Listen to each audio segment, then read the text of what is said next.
오늘은 하나님 앞에 우리가 나온 거예요.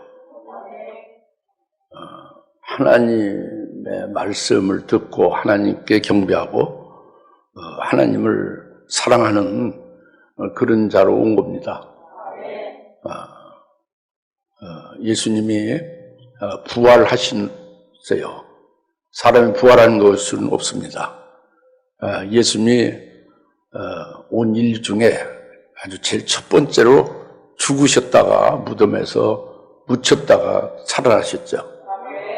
어마어마한 이적이고 이 이적을 믿는 자가 제자들이고 우리가 되는 거죠. 물론 처음부터 믿는 것이 아니고 죽어라 믿지 않는 제자들을 예수님이 부활하시며 40일 동안 계시면서 믿게 하셨고 나나 여러분도 천재가 됐다 해도 믿을 수 없는데 도저히 믿을 수 없는데 하나님의 특별한 은총으로 예수님의 부활을 믿게 된 거죠. 여하튼 예수님 부활하셔서 40일 동안 계셨어요, 이 땅에서. 그리고 40일이 끝나면서 승천을 하기 직전에 오늘 말씀을 하시는 거예요. 오늘 말씀은 예수님 부활해서 40일 동안 계셨다가 승천하기 직전에 제자들에게 최종적인 명령을 하신 겁니다. 그런데 제자들이 이 명령을 한 귀로 듣고 한 귀로 흐르지 않았습니다. 오늘 여러분들이 많이 그렇게 한 귀로 듣고 한 귀로 흐르죠. 한 말씀을 듣고 꿀같이 달다고 하고 한 1개월 있으면 없어지고 3개월 있으면 없어지고 1년 있으면 없어지고 10년 있으면 없어지고 그렇게 없어지잖아요. 그런데 제자들은 그렇지 않았어요. 제자들이 어떻게 예수님이 승천 전에 하신 최종적인 명령을 어떻게 그들이 준행했는가, 이것을 우리가 오늘 살펴보는 거예요. 뿐만 아니라 그것을 살펴볼 뿐만 아니라 주님께서 승천하시기 직전에 하신 말씀은 나와 여러분에게 직접 주신 겁니다. 이것은 내가 이렇게 이걸 특별히 해석해서 드린 것도 아니고 여러분이 못 깨달을 이유가 하나도 없어요. 주님이 말씀을 하신 거예요. 우리들에게 해당이 되는 거예요. 그것을 우리가 믿음 없이 받지 말고 믿음으로 받으셔서 예수님의 제자들이 그들이 주님이 하신 말씀 최종적 명령을 준행해서 그대로 이루어진 것 같이 오늘 우리들도 그렇게 될 수 있기를 제발 부탁합니다. 지금 신앙적으로 해이되어져 가고 있고 여러 가지 어려운 때인데 이 역설적으로 때가 더 가까이 온 거예요. 그러니까 끝까지 정신 차려 믿고 순종하는 자는 복이 있을 것이며 그렇지 않는 자는 전부 다 떨어지게 되거든요. 멸망으로 끝나게 될 거거든요. 그것이 오늘날입니다. 아주 굉장히 때가 복된 게며 또 아주 순식간에 멸망으로 끝날 수 있는 때가 오늘이에요. 제발 오늘 말씀을 잘 좀 귀를 기울여 들으시고 믿음으로 들으세요. 믿음으로. 그래서 믿고 깨달아서 여러분들이 이 말씀을 여러분 영혼 속에 담겨져 생명될 수 있기를 바랍니다. 여러분 이성으로 다 이렇게 들어지고 그렇게 이해가 되어지고 그러죠. 그런데 그것은 그냥 없어지고 말아요. 여러분 영혼이 육신을 떠날 때 없어지고 맙니다. 아무리 오래 기억하고 있어도 아무 소용이 없는 거예요. 여기 이 말씀을 여러분 영혼이 하나님이 주신 말씀으로 받아들여서 영혼 속에 이 말씀이 들어가 있어야 돼요. 이건 이제 믿음으로 받는 것이고 성령 의지에서 받는 거죠. 그렇게 되시길 바랍니다. 그래야 여러분의 생명이 되는 것이고 복을 주님 하신 말씀대로 받을 수가 있는 거죠. 요즘 쭉 주일날 말씀 증거하는 것이 좀 어렵습니다. 사실은 이성적으로는 다 듣고 쉽죠. 한국말이고 그냥 인간의 지식으로 받으면 아주 쉽습니다. 그런데 이것을 믿기가 어렵고 이것을 깨달아서 자기 속에 생명이 되기가 그렇게 어려워요. 그래서 이게 이제 영상으로 가도 많은 사람들이 이제 줄어들어요. 보는 숫자가. 여러분 뭐 관심 있는 분이 아시겠지만 자꾸 이제 처음에는 많이 달라붙었다가 자꾸 이제 줄어듭니다. 왜? 어려우니까. 그리고 귀에 즐겁게 하는 소리를 듣고자 하는 것이 사람이 본능적인 거죠. 여러분도 이성적으로 좋고 마음에 좋은 거, 듣고 기분 좋은 거, 그런 거를 쫓기를 좋아하는 게 일반 속성이에요. 지금 그렇게 되져가고 있어요. 그러니까 진리의 말씀을 듣기가 어려운 때예요. 오늘 우리는 그렇게 되지 맙시다.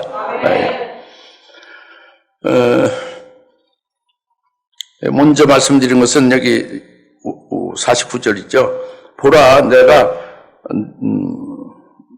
내 아버지께서 약속하신 것을 너에게 보내노라. 그러나 내 아버지께서 약속하신 것을 너에게 보낸다 그랬죠. 예수님이 승천 직전에 지금 있다고 그랬죠, 그죠? 제자들 떠나는 이 땅을 떠나시는 거예요. 떠나시기 전에 말씀이 아주 심각한 말씀이잖아요. 그것이 내 아버지의 약속을 너에게 내 아버지께서 약속하신 것을 너에게 보낸다는 거예요. 이것을 말씀한 거예요. 아버지께서 약속하신 것을 보낸다는 거예요. 예수님이 떠나시기 직전에 아버지께서 약속하신 것을 너에게 보낸다는 것이거든요. 이 주님의 말씀을 믿읍시다. 제자들은 믿었어요. 여하튼 우리도 믿읍시다. 그래서 아버지께서 약속하신 것이 뭐냐 하는 것이 예수님이 또 그것을 이미 강조해서 아버지의 약속을 말씀을 한 바가 있습니다. 요한복음 14장 26절에 아버지께서 약속하신 보혜사 성령을 위로자인 성령을 너에게 내 이름으로 보낸다 그랬어요. 아버지께서 약속하신 아버지께서 나오는 위로자인 성령, 보혜사인 성령을 내 이름으로 너에게 주리라 그랬어요. 주님이 주신다는 거예요. 이것이 아버지의 약속을 강조한 거예요, 예수님이. 여튼 아버지의 약속하신 것을 너에게 보낼 테니까 그것을 기다리라는 말씀이에요.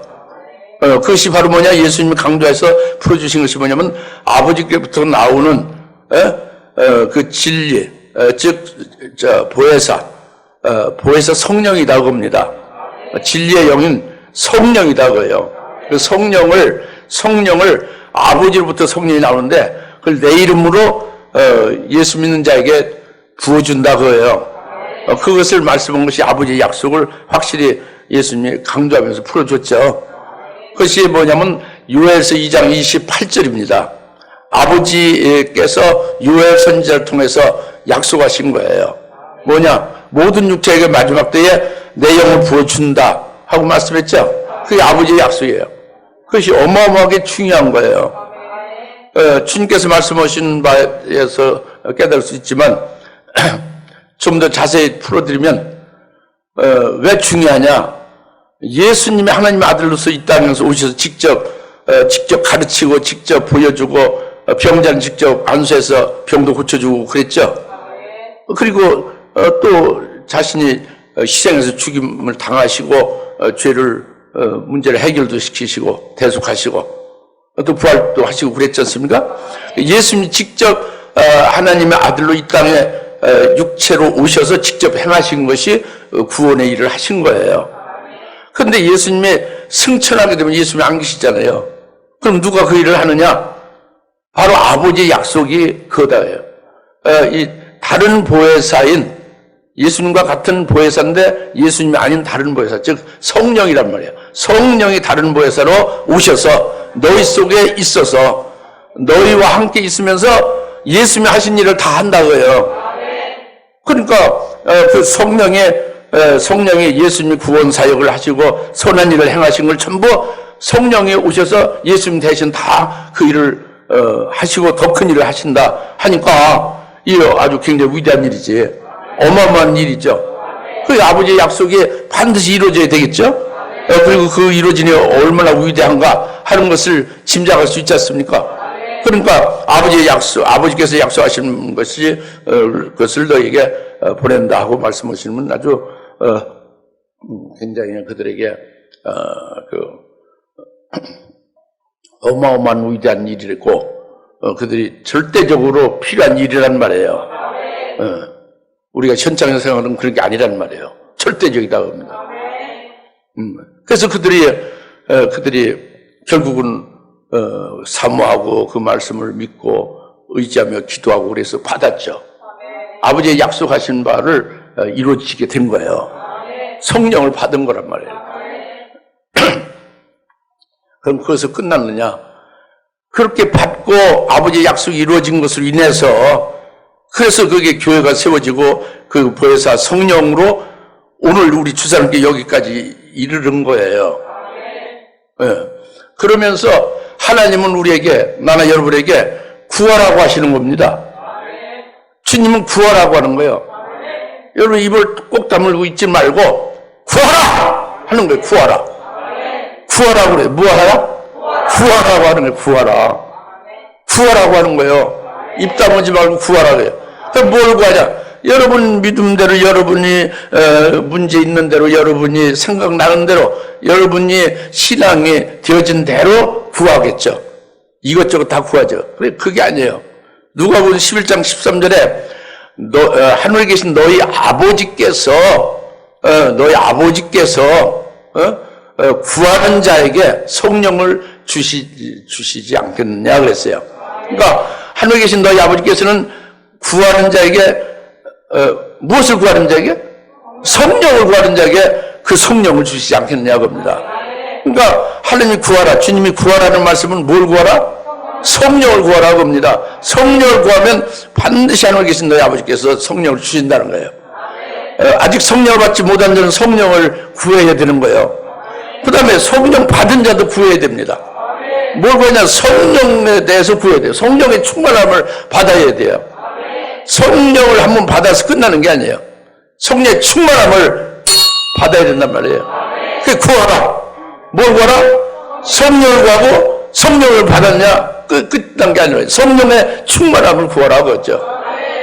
이것이 오늘날 성령의 충만함을 구하면 역시 받으리라. 성령의 충만함을 받게 되리라 그 말씀이에요. 반드시 구하는 자는 받게 되는 거예요. 안 구하고 믿지 않아서 받지 못하는 겁니다. 아시겠습니까? 오늘날 지금 여러 가지로 어려운 때고 코로나 바이러스 19의 그 사태로 해서 더욱 설상가상 더 어려워졌죠. 이런 어려운 때에 뭐 여러 각설이 다 있어요. 각양의 뭐 대처방은 뭐 솔루션을 말하죠. 그거 하나님의 말씀을 들어야 돼요. 그건 구하라는 거예요. 이렇게 어려울 때 구하라는 거예요. 그 문제가 해결되는 거예요. 구하면 무엇을 구하냐? 성령을 구하고 성령의 충만함을 구하는 거예요. 성령 충만함을 받으면 이거 조금 어떻게 힘이 없네. 성령 충만함을 받으면 문제가 다 해결되는 거예요. 문제가 모든 문제가 다 먹고 사는 문제,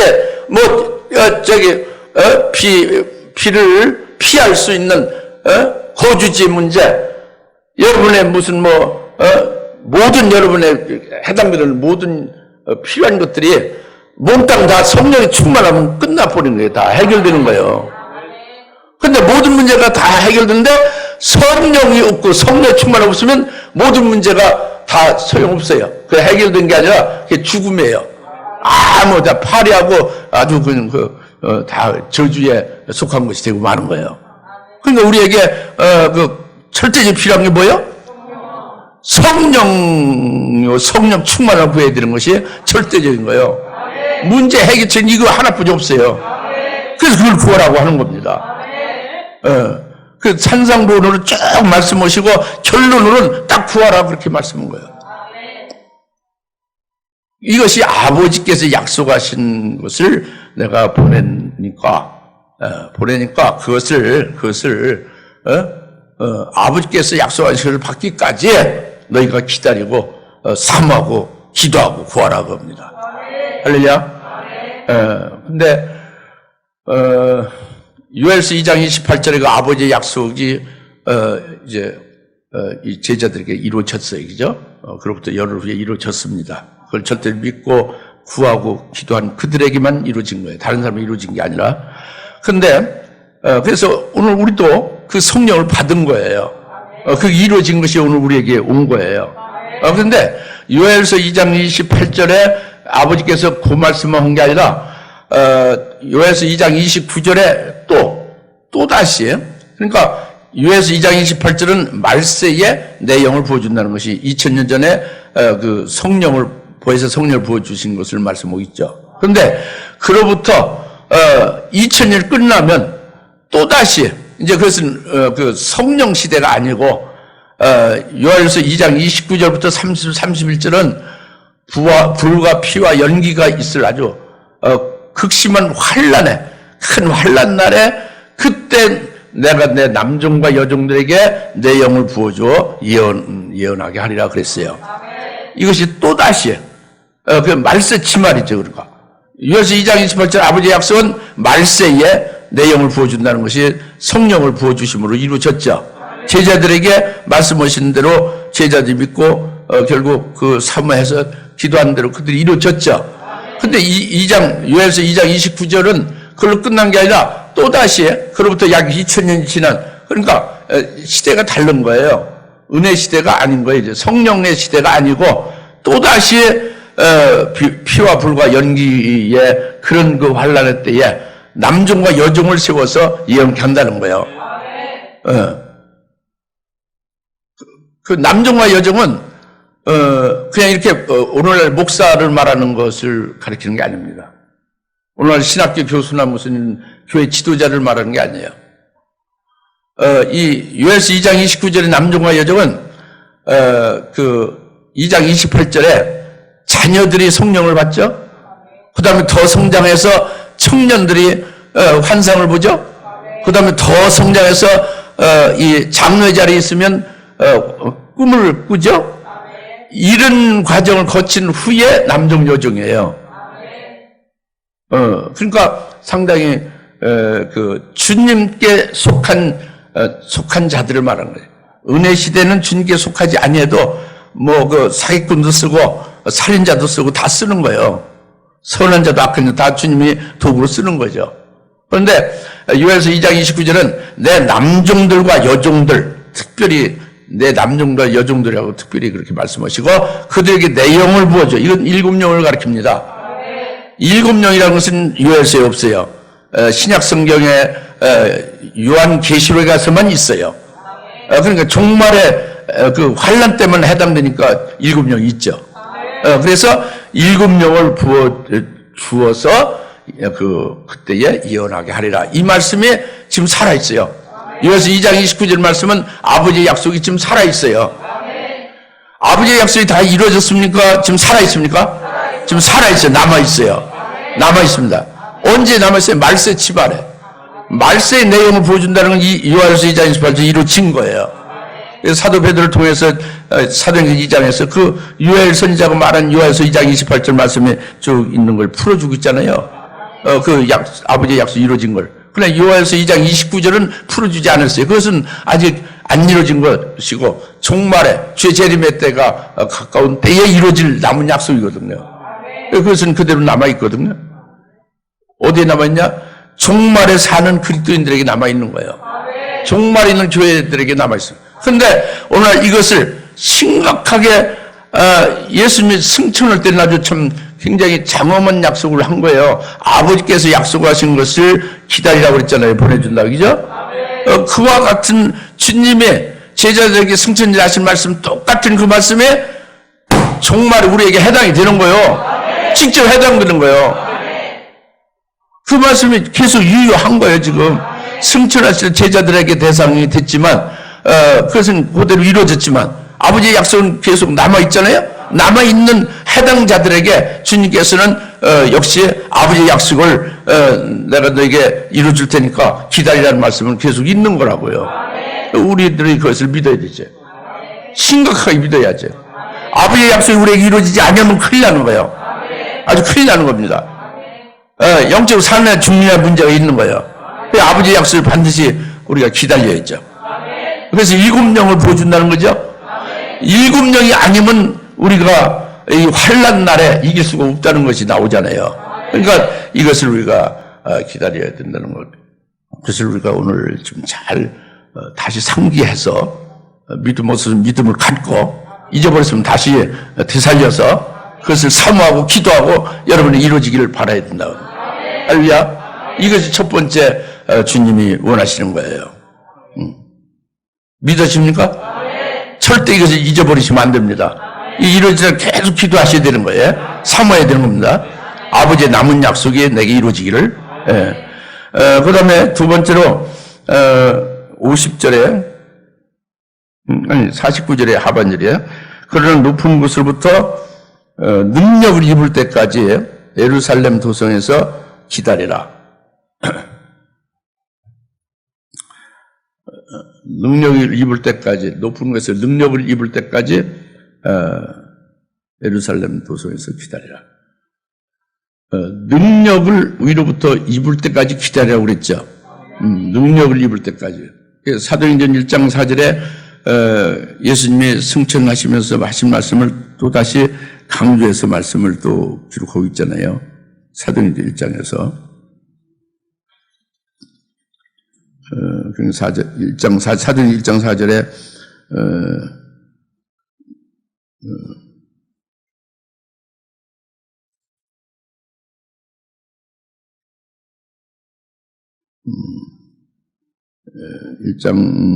아버지의 약속을 기다려야 한다고 했고, 그리고 너희가 성령의 침례를 받게 된다 5절 했고, 6절에서 이제 질문을 제자도 했고, 8절에서 그러나 성령께서 너희에게 임하시면 너희가 능력을 받으리니 그랬죠. 그래서 땅끝까지 내게 증인이 되리라 그랬어요. 그러니까 위로부터 능력을 입을 때까지 기다리라는 것은 그 능력을 반드시 받아야 된다는 제자들이에요. 이 능력 받는 것이 뭐냐? 성령을 받는 거예요. 성령을 받으면 권능이 있다고 합니다. 권능이. 성령을 받으면 권능이 있다고 합니다. 성령을 받으면 능력이 생긴다고 해요. 성령이 하나님이니까 하나님의 능력이 나타난다고 해요. 너희 속에 성령이 임해서 내주에서 함께 살게 되면 그 성령이 하나님이잖아요. 그 능력이, 권능이 임한 것이고 그 능력이 나타난다고 합니다. 그래서 이 능력을 위로부터 입는 것이 이 말씀이에요. 성령을 받게 되면 성령에 의해서 능력이 너에게 나타나요. 능력이 나타나는 것이 제자들의 능력이 나타났고 오늘도 진짜 성령을 받은 사람은 능력이 나타나는 거예요. 이게 땅끝까지 이제 증인이 된다고 그랬죠? 증인도 이것은 사람이 노력해서 증인이 될 수가 없는 거예요. 그러니까 능력이 나타나는 것은 예수 그리스도와 하나님 나라에 대해서 그것을 말할 수 있고 그것을 이제 가르쳐 줄 수 있고 보여줄 수 있는 것이 능력이에요. 하나님 나라를 어떻게 알 수 있습니까? 하나님 나라에 가서 살지 않고 거기서 직접 보지 않고 경험하지 않아서 모르죠. 그런데 성령으로 하나님 나라에 대해서 전부 알려준다고 합니다. 중국에 성경을 막 1500도 2000도 또는 더 많이 한 분들이 많이 그 선교할 집회 때 많이 들어오셨거든요. 성경을 그렇게 많이 보신 분들이 그분들이 왜 뭐가 아쉬워서 집회에 참여했어요? 하나님 나라에 대해서 알고자 하는 거예요. 예수님 믿고 있고 성경 구구절절 다 달달달 외우듯이 전부 다 그것들 심령판에 다 새겨져 있죠. 그런데 하나님 나라가 안 보이는 거예요. 하나님 나라를 알고자 해서 그렇게 사모에 모이는 거죠. 이건 능력이에요. 예수님에 대해서 증거하는 것이 능력이고 하나님 나라에 대해서 알게 하고 하나님 나라를 보여주고 가르쳐주고 그래서 소망하게 하는 게 이게 능력을 받은 거예요. 할렐루야. 이 사도행전의 핵심이 뭐예요? 사도 바울이 예수 그리스도와 하나님 나라에 대해서 증거했다고 그랬잖아요. 핵심이 그거예요. 이것이 능력을 받은 거죠. 그래서 예수 그리스도를 믿게 하고 예수를 증거 예수 그리스도를 믿게 하고 예수를 믿게 하면 죽은 자로부터 살아나는 역사가 나타나는 거예요. 예수 믿음으로. 자살하려고 하던 사람들 예수를 믿고 회심하면 살아나잖아요. 그것이 능력이죠. 그리고 이 땅에서 사는 삶이 이제 좀 있으면 끝나고 마는 거예요. 자기 시한부로 끝나요. 육신의 삶은. 그러나 영혼은 하늘나라에 영생하는 삶을 살 수 있게 하는 것이 큰 능력이라고. 이 능력이 임한다고요. 성령을 받으면. 그래, 이 성령을 받으면 다 그렇게 되는 거예요. 성령 충만을 받으면 다 그렇게 되는 것인데, 여러분이 안 되는 것은 왜 안 되냐? 성령을 받았는데 왜 안 되냐? 성령 충만을 받지 않아서 그런 거예요. 성령 충만을 받으면 다 되게 사도 바울 같이. 할렐루야? 그때 증인이 되는 거다 봅니다. 그것이 위로부터 능력을 받는 것은 성령을 받고 성령 충만을 받으면 이것이 이루어지는 거죠. 근데 이제 여기서 또 이제 중요한 부분이 뭐냐면, 오늘날 이제 이 능력으로 이제 구원 사역을 이루고 하나님의 선한 일을 행하고 이렇게 하지 않습니까? 교회가 영혼을 이제 옳은 길을 인도하고 살리고 하는 일을 하잖아요. 그런데 이 그 예수님에 대한 이 증인, 예수님의 죽으심과 부활의 증인으로서 이제 예수를 믿게 하고 영혼을 살리고 이런 사역을 지금 하고 있잖아요. 그때 증인으로서 사역을 하잖아요. 이것이 치번이 되는 거예요. 이렇게 바뀌어져요. 지금 그 했던 그때 증인들은 이제는 언제까지냐? 은혜 시대 끝나기 전까지만 하는 거예요. 은혜 시대 끝나고 환난 때는 이 그때 증인이 사역할 수 없는 거예요. 이것을 우리가 분별을 하고 여기에서 우리가 정신 차려 깨어서 우리가 합당하게 그 인도받는 것이 복된 거예요.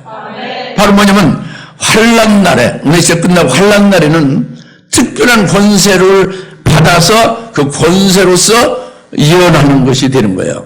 지금의 그리스도의 증인들은 그날에는 증거를 못하죠. 오로지 주님께서 특별히 그의 종들로 세운 자들에게 특별한 권세를 주어서 환난 날에 그 권세로서 예언하는 자만 해당되는 거예요.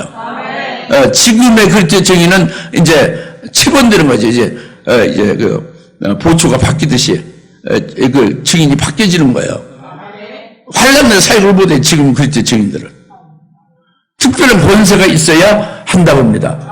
그 요한계시록 11장 3절에 두 증인들이에요.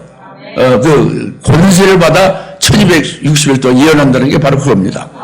이 철장 권세를 우리가 알고 있지 않습니까? 바로 철장 권세를 받아서 이제 우리가 일할 수 있게도 되어지고, 일을 안 하겠다 하는 사람도 다 이것이 그런 권세가 필요해요. 뭐냐면 스데반이 순교를 할 때에 사도행 7장 6장 7장에서 다른 6집사하고 달랐죠. 그는 7명으로 충만함을 받게 됐죠. 그래서 그 7명에 의하여 능력이 나타나잖아요. 그 특별한 권능이 나타나죠. 권능이 나타남으로 인하여 그가 순교할 수 있게 되는 거예요. 돌로 다 치는 자들 앞에 담대하게 예수님을 끝까지 증거하고, 그리고 그렇게 담대하게 증거하고 돌 맞아 순교하는 데에 넉넉히 이길 수 있게 권능으로 충만했어요. 그것이 환난 때는 이기는 자예요. 우리가 그러니까 여러분이 증거를 안 한다고 해도, 예수 증거를 난 안 하겠다, 그냥 가만히 방구석에서 가만히 있겠다, 그래도 환난 때 되면요 그거 가지고는 안 되는 거예요. 환난 때 믿음으로 이기려면은 예수 모른다고 부인하면 뭐 그건 그 음부로 멸망으로 지향하는 거지. 그건 그리스도인이 아니죠, 그죠? 예수를 믿는 믿음은 끝까지 환난을 승리할 수 있게 되려면 결국은 이 권능이 있어야 된단 말이에요. 어떤 거는 7명으로 충만함을 스데반 집사같이 받아서 그것에 의해서 믿음으로 순교를 통해서 이기는 것이 되지 않으면 안 된다 하는 것이 이 환난 날이라는 말이에요. 그러니까 우리가 오늘 주님께서 말씀하신 승천전에 하늘로부터 위로부터 높은 곳으로부터 능력을 입을 때까지 여기를 떠나지 말고 기다리라 하신 말씀이 있었죠. 오늘 이제 지금 2000년이 다 된 거잖아요. 넘었잖아요. 이제는 주님의 재림과 환란이 임박한 종말이죠. 말세지 말이죠. 오늘날 우리들에게 이 체본하는 때가 이제 된 거란 말이에요, 사실은. 로마서 11장 25절, 26절 말씀했잖아요. 이방인의 수가 딱 차면, 이방인의 구원이 끝나면 이제 아주 때가 딱 끝난다고 했잖아요. 무한정 있는 게 아니라. 예? 그 다음에는 이제 유대인에게 구원이 있는 때가 환란날에 유대인의 구원이 있잖아요. 그렇게 바뀌어진다고 그랬지 않습니까? 그런 때가 오는 거죠. 그럼 오늘 우리들은 주님의 높은 곳에부터 능력을 입을 때까지 너는 떠나지 말고 기다리라는 말씀이 우리에게 유효해야 안 해요? 유효하단 말이에요. 우리가 능력을 받아야 된단 말이에요. 지금 성령에 의하여 권능을 받은 것으로 예수를 증거하는 이거 가지고는 안 된다고 그러지. 이제 체본해서 환란날에 우리 믿음을 승리를 하려면은 스데반 집사 같이 일금령 충만을 받아서 그 권능으로 순교가 이루어질 수 있게 돼 있고, 또 이제 증거하는 남종 여종들은 당연히 그 특별한 권세로 인해서 예언을 해야 되지 않습니까? 그리고 그것을 우리가 위하여 사모하고 기도하고 그것이 우리에게 입혀지기를 우리가 기다려야 된다고 합니다. 할렐루야. 이게 주님께서 승천하시기 전에 제자들에게 하신 말씀이, 그 제자들 고들, 그 11명 고들에게만 딱 해서 끝났냐? 끝날 수도 있어요. 요한서 2장 28절만 있었으면. 근데 요한서 2장 29절부터 31절까지가 또 그 남은 약속이 여전히 우리에게 있으니까, 종말이 아닌 자에게는 해당없죠. 그러니까 서기 1000년에 살거나 서기 500년에 사는 경우는 해당이 안 되죠. 요한서 2장 29절은. 이거는 말세치말, 즉 이 때가 바뀌었을 때를 가리키는 거죠. 주의 재림에 있기 전에 환란이 있지 않습니까? 그때에 바로 요한서 2장 29절에 아버지께 약속하신 것을 부어줘서, 남종에게 부어줘서 이기게 한다고 그러잖아요. 그리고 승리도 하게 믿음 이기게 한다고 그러잖아요. 그 능력을 받으라는 거죠. 그게 주님의 말씀이라고. 그거 우리가 믿어야 되지 않습니까? 근데 이 온 세계 기독교인들이 이 부분에 대해서 희미해요. 왜 그러냐? 그 교회의 지도자들이, 하나님의 종들이 선지자, 선견자적인 기능을 안 하는 거예요. 그냥 옛날 과거에 예수 십자가에 죽으셨다, 그것만 믿게, 그거 믿어야지, 당연히. 예수 부활했다, 그것만 믿어요. 그 항의부에 그 교단장들, 박사라는 사람들 뭐라고 합니까? 어느 사람은 뭐 아주 전혀 뭐 무역선교 뭐 이런 거 얘기하고, 어느 분은 그냥 제일 그래도 좀 말이 좀 될성 싶은 말은 자기는 예수님 부활만 증거한다. 그 얘기 하지 않습니까? 들었죠? 그게 다예요. 근데 부활도 제대로 증거합니까? 그분은 부활이라는 게 성령의 법이라고 해서 엉뚱한 거짓말로 다 하는데, 예수님 재림도 부정하고, 뭐 하나님 나라도 부정하고, 그런 것이 오늘 교회 최고의 지도자들이 그런 모습이란 말이에요. 그러니까 그 밑에 있는 그 성도들이나 그 직분자들이 전부 다 어둠 가운데 있지 않겠습니까? 주님께서 아버지의 약속을 기다리는 게, 남은 약속을 알려줘야 그걸 위해서 사모하지. 또 위로부터 능력을 입을 것이 말세 치말에 특별히 능력을 입어야 환란을 이길 수 있는데, 그 부분을 가르쳐줘야 기도하고 뭐 사모하죠. 그게 안 된다는 말이지요. 한국 교회나 뭐 미국 교회나 유럽이나 다 똑같다고 합니다. 이것이 문제예요. 그러니까 하나님이 저와 여러분을 통해서 이것을 밝히게 하는 거예요. 근데 여러분들 잘 안 믿지 않습니까? 그게 뭐 늘 기도하는 것이 각양각색이잖아요. 우리가 정신 차려야 됩니다. 그래서 오늘 말씀 확실하게 두 가지를 지금 말씀하고 있죠. 그죠? 그 다음에 이제 50절에 주께서 그들을 베다니까지 데리고 나가시어 두 손을 들고 그들에게 축복하시니라.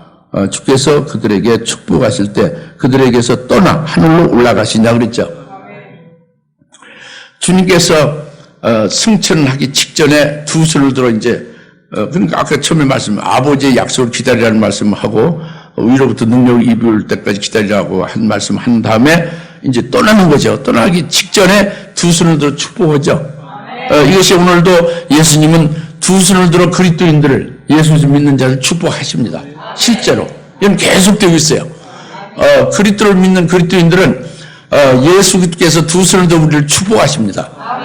그것을 이렇게 직접 행동 계시로 두 손을 들어서 축복하시고 승천하셨죠? 그걸 통해서 말씀을 이제 우리에게 확실하게 믿도록 말씀해 주시는 거죠. 계시하는 거죠. 이 축복하시는 예수 그리스도는 정확하게 이 축복하시는 예수님은 멜기세덱 계열에 따른 대제사장이에요. 다 같이 이 축복하시는 예수님의 이름은 멜기세덱 계열에 따른 대제사장이다. 이건 제가 꾸며낸 말이 아니라 히브리서에서 정확하게 예수는 대제사장이며 제물 되시고 우리의 구세주가 되는데 그의 이름이 멜기세덱 계열에 따른 대제사장, 멜기세덱 반열에 따른 제사장 같은 말이죠.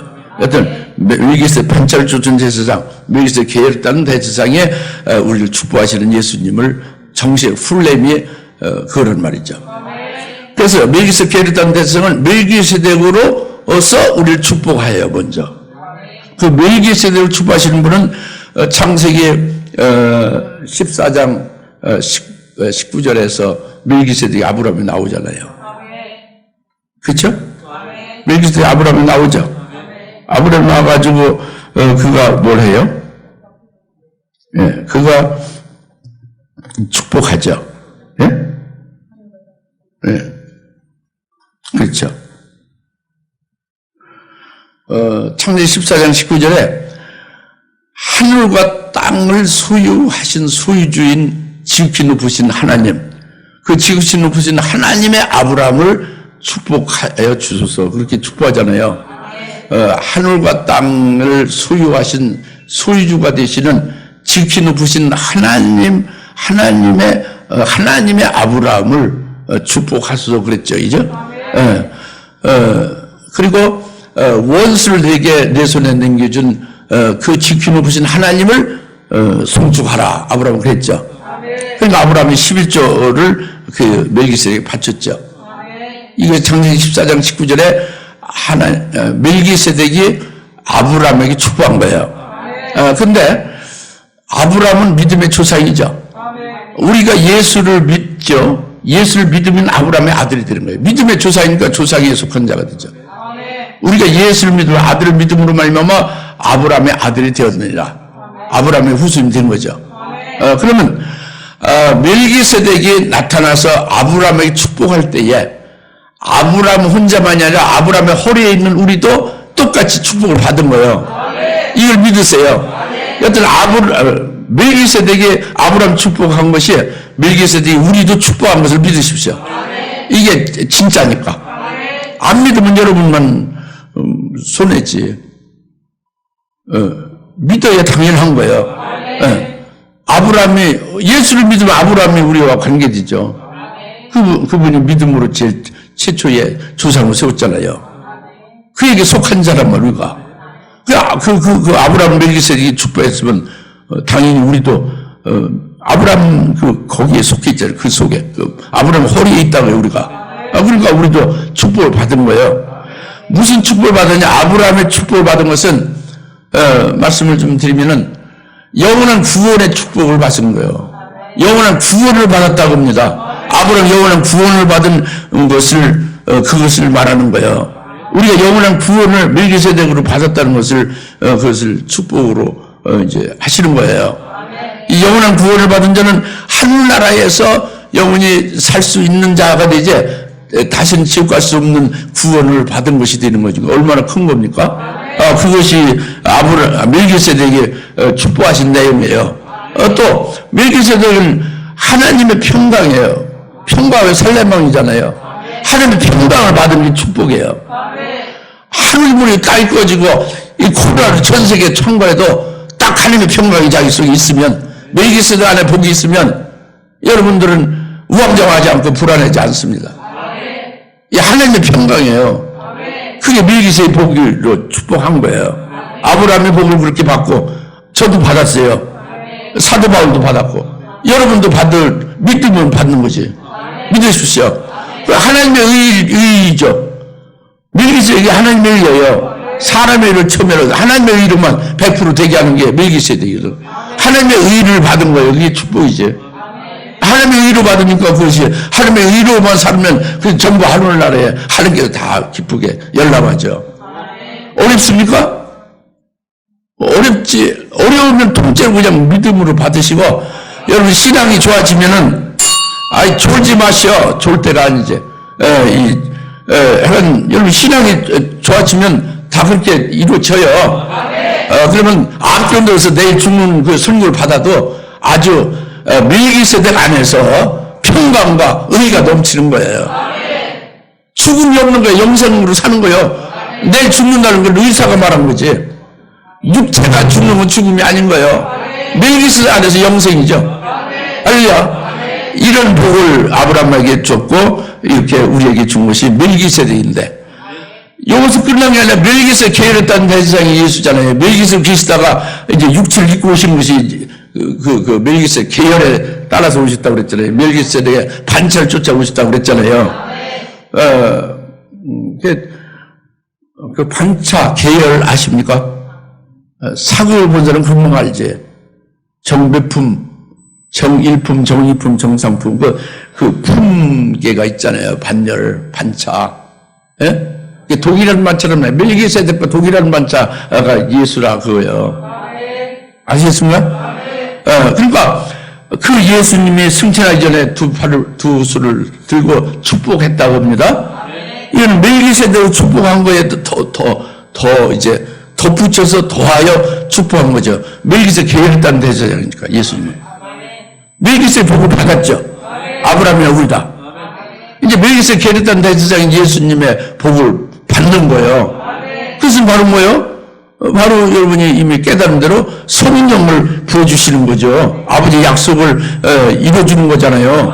엄청난 거죠. 성령을 받으면 만사가 해결된다고 그랬잖아요. 성령 충만을 받으면 끝나는 거예요.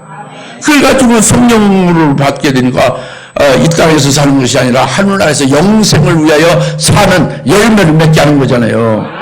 이 땅에 하루를 살면 그만큼 하늘나라의 영생을 위하여 열매 맺는 찬송 한마디가 열매가 되고, 기도 한마디가 열매가 되고, 예수 이름을 사랑하고 이제 뭐 천원을 구제하면 그 열매가 되는 거거든. 영생이 되는 거예요. 성령으로 하는 거지 전부.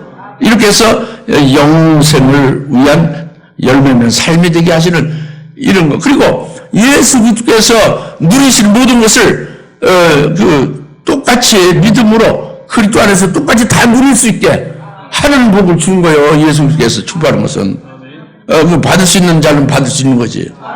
믿기만 하면 되는 거지. 여러분 영적인 영적인 수준이 성장돼서 온전해지면 예수님이 누리는 걸 다 같이 누릴 수 있는 거예요. 네. 할렐루야. 이것이 두 수를 들어 축복을 하신 거예요.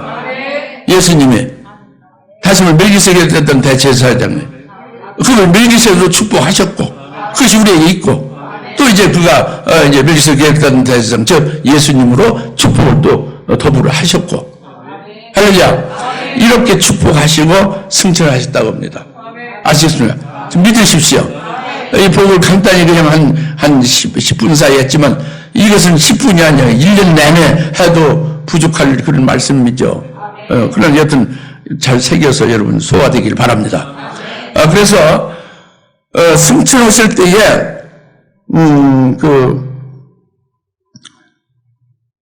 그들에게서 떠나 하늘로 올라가시냐 이렇게 표현했잖아요. 51절에. 근데 사도행전 1장에서 11절에는 뭐라고 했냐면, 그 제자들이 뻔히 이제 주님이 이렇게 하늘로 이제 구름 타고 이렇게 구름 속으로 이렇게 올라가시는 걸 이제 쳐다보고 있었잖아요. 그러니까 1장 11절에 말하기를 천사가 너희 갈릴리 사람들아 어찌하여 너희는 하늘을 쳐다보고 서 있느냐? 너희를 떠나 하늘로 들려 올라가신 이 예수는 이게 웅웅해가지고 좀 이상한데. 다시 읽습니다. 너희 갈릴리 사람들 어찌하여 너희를 하늘을 쳐다보고 서 있느냐? 너희를 떠나 하늘로 들려 올라가신 이 예수는 너희가 하늘로 가심을 본 그대로 오시리라. 다 같이 너희가 하늘로 올라가신 예수를 본 그대로 다시 오시리라. 승천하신 그 모습 그대로 똑같이 다시 오시리라. 이 말씀이에요. 이게 굉장히 승천해서 하늘로 이 땅에서 떠나시면 끝나는 게 아니라 다시 오신다는 거. 이걸 분명히 말했죠. 그죠? 이걸 믿으셔야 돼요. 믿으셔야 되는데, 여러분들이 다시 오실 때니까 어디서 그분을 바라볼 수 있는 거예요? 그렇지. 그게 복된 거예요. 이 땅에서, 이렇게 쳐다봤는데 주님이 이렇게 들려 올라갔죠, 하늘로. 그대로 다시 오심을 너희가 본다 그랬죠. 그러니까 땅에서 본다고, 이렇게 소망하는 사람 많아요. 주님의 재림을 우리가 땅에서 주님 승천할 때처럼 똑같이 보게 될 것이다. 그렇게 볼 수 있죠. 근데 그런 사람은, 저주요, 화요. 땅에서 주님 재림을 그대로 재림하시는 모습을 볼 때는, 그들은 전부 다 멸망당합니다. 심판주로 오시면서 땅에 있는 자들은 전부 다 예수를 대적하거나 이 신앙 정죄를 이제 버리고 배도한 사람들이거든요. 그러니까 이 주님이 승천하신 것을 본 자로 믿는 자는 주님 재림하심도 반드시 보게 돼 있는데 어떻게 승천하시면 어떻게 보고 어떻게 재림하시는 주님 어떻게 보느냐 이 부분이 굉장히 중요하거든요. 제가 깨닫고 제가 믿는 바대로 말씀을 드리면 주님이 승천하시는 건 부활해서 승천했잖아요. 부활하신 주님이 내가 그 부활한 주님을 믿으니까 부활의 주님과 나는 하나로 다 붙어 있다, 연합이 있다 하고 저는 믿습니다. 그 부활한 주님과 같이 붙어 있는 나는 연합된 나는 주님이 부활한 주님이 그대로 승천하잖아요. 승천하면 붙은 부활의 주님을 믿어서 부활의 주님께 같이 붙은 자가 된 나는 승천하신 주님과 떨어져요. 같이 붙어서 올라가요. 같이 붙어서 올라가는 게 믿음으로, 영적으로. 그래서 하나님 보좌 우편에 예수님이 앉아 계시죠? 하나님 보좌 우편에 앉으신 예수님과 함께 그리스도 예수 안에서 함께 앉힌 바 된 자로 딱 믿어져요. 딱 그렇게 80년 7월달에 이렇게 1980년 7월달에 확실히 믿게 했어요. 그래서 지금 하나님 보좌 우편에 그리스도 예수 안에서 내가 앉힌 바 되어 있습니다. 현재 상태로. 지금 여기서 여러분에게 보이는 거는 잠깐 이렇게 파송된 그리스도의 대사로 일하다가 늘 거기서 앉아있는 건 사실이에요. 영으로 뭐 시간 걸리지 않습니다. 영은. 믿음으로는.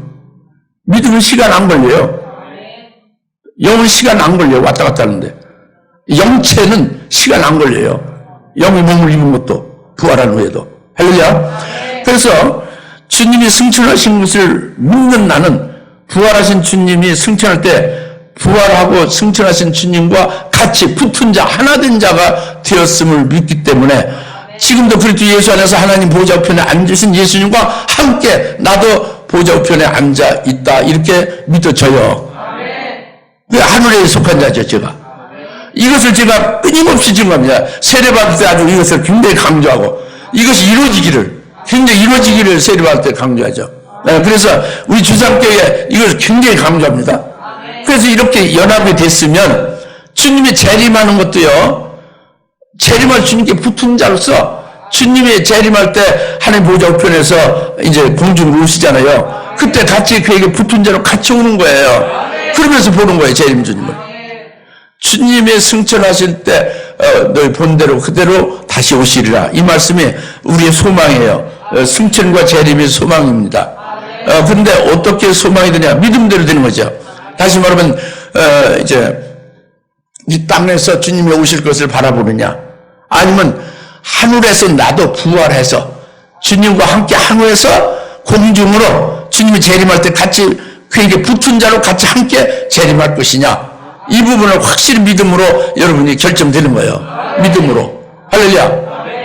그러니까 이게 예수 믿는 거예요. 이게 예수 이름으로 세례 받은 거죠.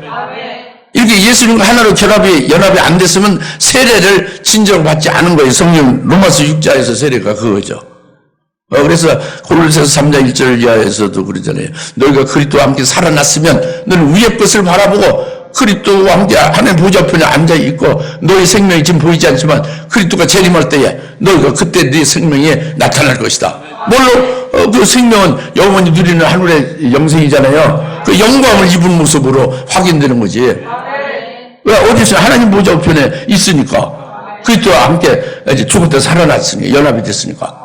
이 골로새 3장 1절부터 4절 말씀이거든요. 이를 믿으셔야지.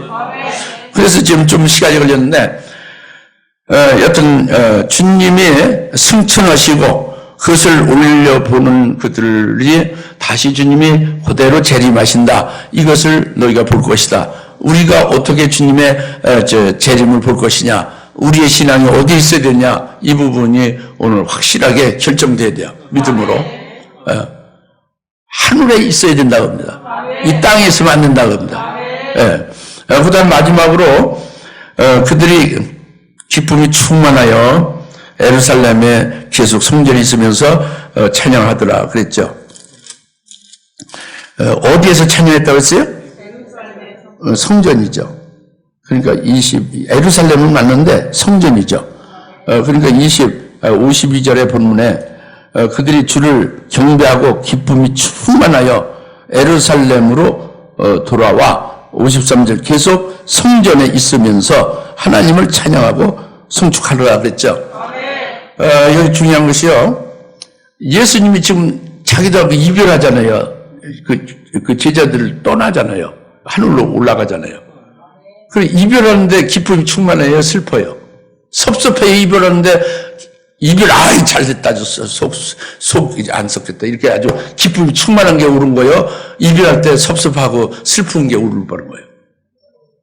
말하기 어렵죠. 제자들은 지금 기쁨이 충만했다 했죠.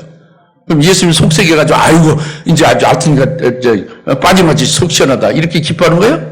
그게 아니죠. 왜 이 예수님과 떨어진 예수님과 지금 이별해서 예수님을 승천한데 제자들이 왜 이렇게 기쁨이 충만할까요? 여러분 같으면 왜 기쁨이 충만할까요? 그렇지. 아버지의 약속을 이루어주신다고 했잖아요. 아버지의 약속이 이루어질 때까지 있으라고 했죠. 아버지의 약속이 반드시 이루어질 걸 믿어지죠. 그러니까 그것이 기대되고 기쁜 것이고, 우리부터 능력을 입을 때까지 기다렸죠. 능력을 입을 것을 소망하고 기대가 크죠. 예수님이 올라가셔야, 떠나셔야 그것이 이루어지잖아요. 그러니까, 그리고, 예수님 대신 다른 보혜사로 예수님이 또, 이제 오신다는 거잖아요. 다른 보혜사로. 오셔서 세상 끝나게 함께 하신다는 거잖아요. 다른 보혜사로 오신다니까 기쁜 일이지. 주님이, 약속해 주신 말씀을 믿으니까 기쁜 거예요. 그것이 이루어질 거니까. 오늘 우리도 같은 거죠. 그 다음에 이제,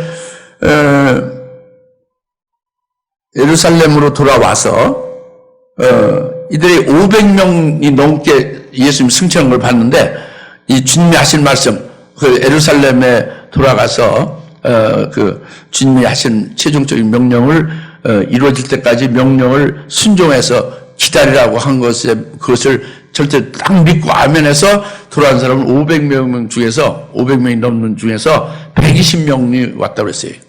120명이 사도행 1장에 마가다락방에 왔죠. 마가다락방에서 모였죠. 그래서, 마지막, 누가복음 24절 마지막 절 53절이 뭐라 했어요? 계속 성전에 있으면서 하나님을 찬양하더라 그랬죠. 하나님 찬양하고 성취했죠. 예루살렘에는 성전이 있어요, 없어요? 성전이 큰 성전 있죠. 예수님이 성전에서 가르치고 이 성전을 헐라 내가 제3일에 세우리라 그랬죠. 그 예루살렘의 제사들, 바리새인 대지상의 제사들은 성전이 있잖아요. 지금 예수님 승천 당시에 예루살렘에 성전이 있죠. 그 성전에서 지금 기도했을까요? 그게 아니라 아까 어디에서 했다고? 마가다락방. 마가다락방이 성전이다 봅니다. 굉장히 중요한 거예요. 이 예루살렘에 있는 이제 아주 전통적인 대지상과 그 유대인들이 공식적으로 율법대로 제사 드리는 그 예루살렘의 건물 성전은 무너지는 성전이에요. 그건 예수님이 계시지 않는 성전이고 예수를 모신 자들이 있는 곳이 성전이에요.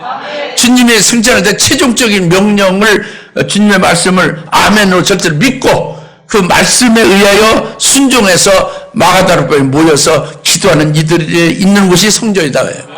마가다락방이 성전이죠. 이게 성전이란 말이에요. 그러면 예수를 믿다가 500명 중에 이렇게 그 말씀을 버리고 떠나간 사람들 성전에서 기도하고 찬양한 게 아니죠. 이 마가다락방만 성전이에요 지금. 무슨 말씀? 제가 말씀 강조하는 거 알아듣겠어요? 여기 지금 누가복음 24장에 53절 계속 성전에 있으면서 이게 예루살렘 건물 성전이 아니라니까. 그렇지? 오늘날 교회가 무너지는 성전이 있어요, 없어요? 대부분이 많지. 이건 성전이 아니란 말이에요. 사탄의 있지. 그럼 어디가 성전이란 말이에요? 이 주님께서 아버지의 약속, 남은 약속을 기다리며, 능력을 입을 때까지 기다리며, 사모하며, 믿고, 기도하는 자들이 있는 곳이 성전이다. 그게 다락방이다. 봅니다. 할렐루야? 그래서 그들이 이제 오순절에 성령의 충만을 받게 되잖아요. 이것이 마지막으로 오늘날 성전이 어디인지 이제 답이 나오죠. 근데 오늘날 무너지지 않는 성전이 어디인지 답이 나오죠. 이것이 바로 다락방이라고 그 120명이 모인 곳을 마가 다락방이라고 했죠. 이 종말에 다시 요엘서 2장 29절 남은 아버지의 약속을 기다리고 그 환난 날에 승리할 수 있도록 능력 입을 때까지 기다리는 자들이 사모하며 기도하는 것이 어느 다락방이요? 큰 다락방에 말이에요. 이건 다락방이다. 큰 다락방이다 합니다. 할렐루야. 앞에 아주 잘 앉아서 대답을 똑똑하게 잘하시. 영감이. 큰 다락방이 바로 여기야. 큰 촛대가 여기다가. 여기서 기다리고 아버지의 약속이 이루어질 것을, 반드시 이루어질 것을 우리가 소망하고 기도하는 것이죠. 네. 그러면 이제 승리하고 주님을 신랑으로 맞이할 복된 신부가 될 것을 믿습니다. 기도합시다. 하나님 아버지 참 감사합니다. 오늘 누가복음 24장의 마지막 주님은 승천하시기 전에 최종적 명령을 하셨고 그 명령을 순종하여 어떠함을 보여준 제자들의 모습을 저희들이 봤습니다. 오늘 또 이제 저희들에게 해당되는 것도 여전히 우리들에게 적용되는 것도 이제 깨달았습니다. 이제 주님의 말씀대로 아버지의 남은 약속을 기다린 저희들 되게 하시고 아버지께서 능력을 입혀올 때까지 또한 우리가 사모하며 우리가 이제 그것을 받을 수 있도록 이제 기도할 수 있도록 이제 깨우쳐 주시면 감사합니다. 예수님의 이름으로 기도합니다. 아멘. 이제는 속히 재림하실 예수 그리스도의 은혜와 하나님 아버지의 극진하신 사랑하심과 성령님의 감화 감동 내주 역사 등 충만하심이 오늘 보라 내가 그 약속하신 것을 보내노라 주님께서 최종 명령을 하시는 것을 아멘을 받는 우리 모든 귀한 심령들 머리 위에 지금으로부터 영원토록 함께 계실지어다. 아멘.